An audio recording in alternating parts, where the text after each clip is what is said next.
It's 1992 and you're watching the very first Premier League season.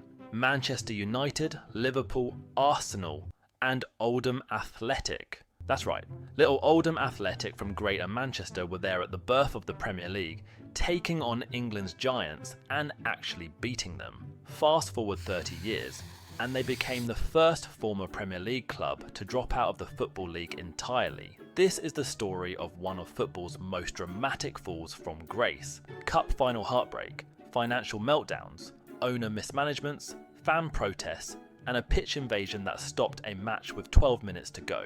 In this video, we delve into how Oldham went from the Premier League to non-league in 3 decades. But this story may just have a happier ending. But it's just fallen apart. We just feel like we're an embarrassment and we're a shambles, and that's just not good enough for Oldham Athletic. But before we dive in, let's set the scene with a bit of history.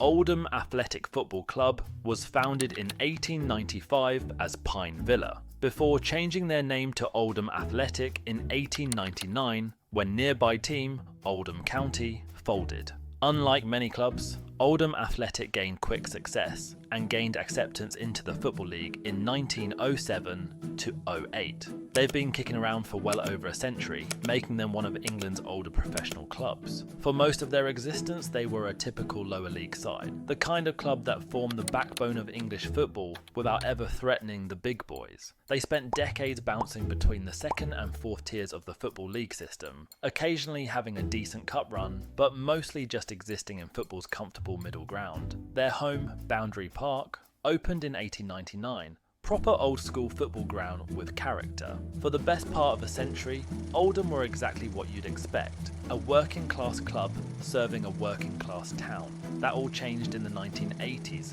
when a certain Joe Royle arrived and decided to rewrite the history books. In June 1982, Joe Royle became manager. His team finished 7th in the 2nd division in his first season but dropped to 19th in his second. In 1986 to 87, Oldham narrowly missed First Division promotion, finishing 3 points behind Portsmouth and losing the inaugural playoffs to Leeds United.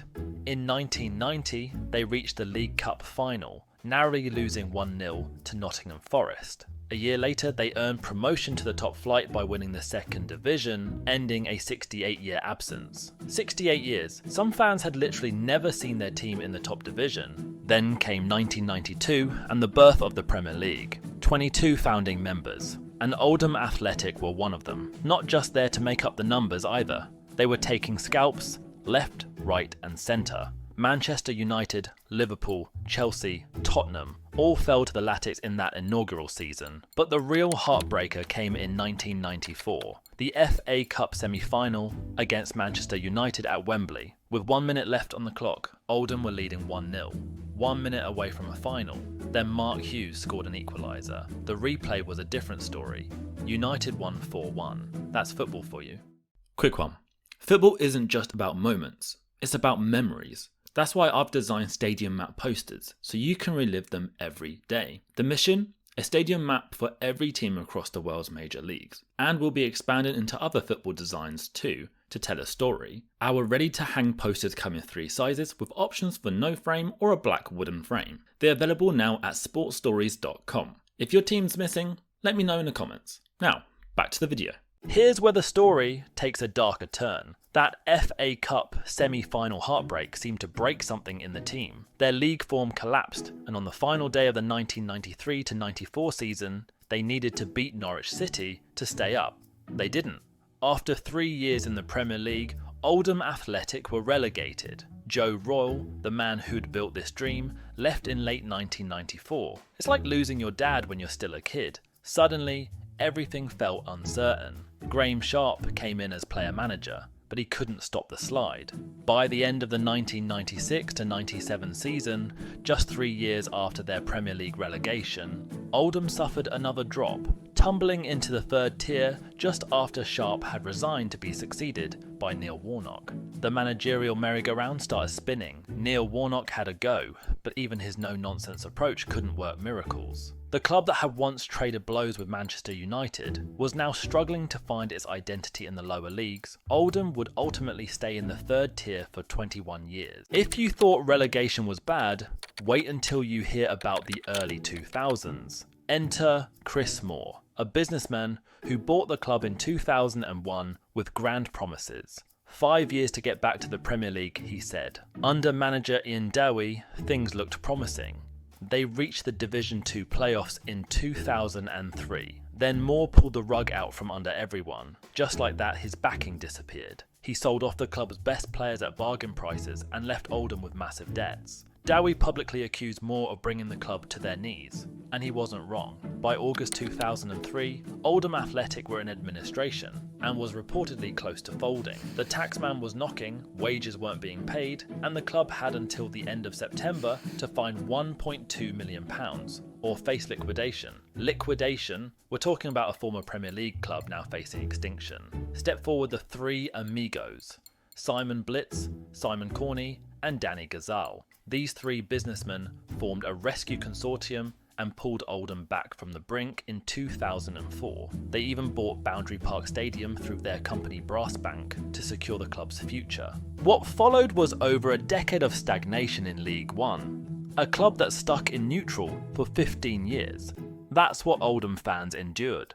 The financial constraints after administration were brutal. Managers were working with shoestring budgets, relying on free transfers and hoping for miracles. There were occasional bright spots. John Sheridan got them to the playoffs in 2006-07, only to fall short against Blackpool. In 2013, they pulled off a giant killing act, beating Liverpool in the FA Cup. Proper David versus Goliath stuff. But these moments of joy were becoming rarer and rarer. The managerial revolving door kept spinning. Joe Royle returned briefly, then Dave Penny, then Paul Dickoff. It felt like everything they touched turned to disaster. By 2018, Oldham hadn't finished in the top half of any division since 2009. Under Richie Wellens, they were relegated from League One to League Two.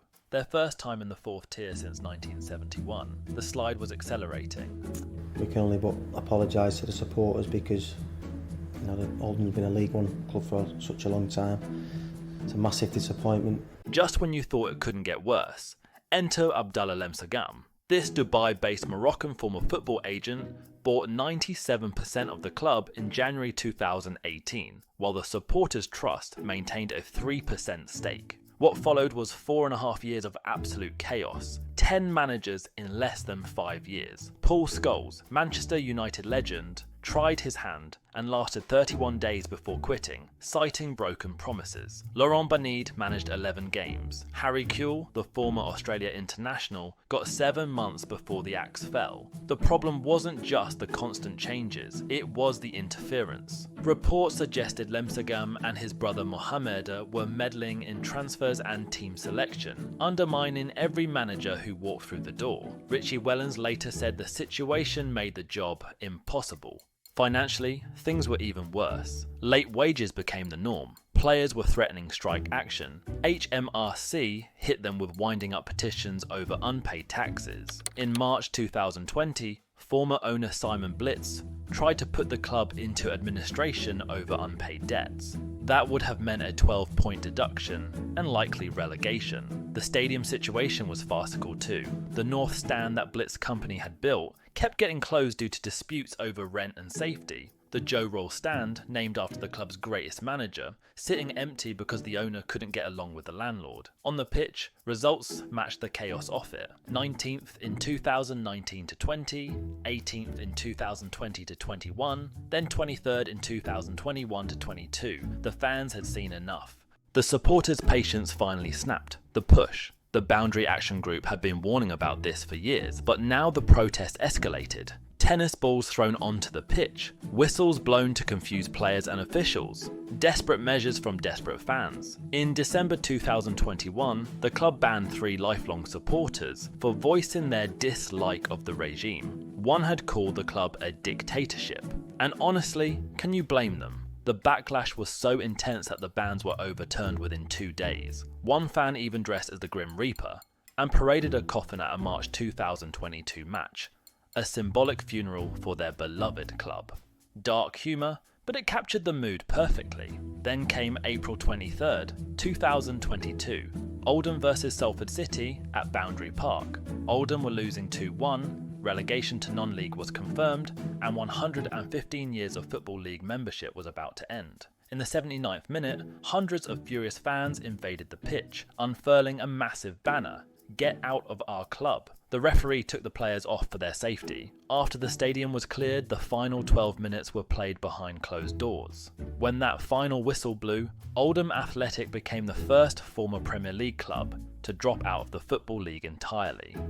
The nightmare finally ended in July 2022, when Frank Rothwell, a lifelong Oldham fan and local businessman, bought the club from Lemsagam, real Oldham people, back in charge of their club. Rothwell's first priority was reuniting the club with its stadium, buying Boundary Park from Blitz Company. By March 2023, Oldham Athletic owned their home again. It sounds simple, but for these fans, it was everything. John Sheridan, who'd returned for his sixth stint as manager in that doomed final season, stayed on to begin the National League campaign before stepping down in September 2022. The fans gave him a hero send-off, respect for a man who tried everything to save their club. From Premier League founders to non-league in 30 years, it's a story that breaks your heart and puts football's problems into sharp focus. Mismanagement, financial chaos, disconnected owners, it's a cautionary tale for every football club. But it's also a story about the power of supporters. Oldham fans never gave up. From the brink of bankruptcy in 2003 to the protests of 2022, they fought for their club. They wanted their club back, and eventually they got it. Oldham Athletic story, however, is heading into a more positive direction. In the 2024-25 season, Oldham Athletic reached the National League playoff final after finishing 5th in the table. At Wembley on June 1st, they faced Southend United in the National League playoff final. Despite trailing in extra time, substitutes James Norwood and Cian Harrott scored within 2 minutes to secure a dramatic 3-2 victory, ending the club's 3-year absence from the English Football League. The victory came before a record crowd of 52,115 at Wembley, marking a triumphant return to professional football for the Latics.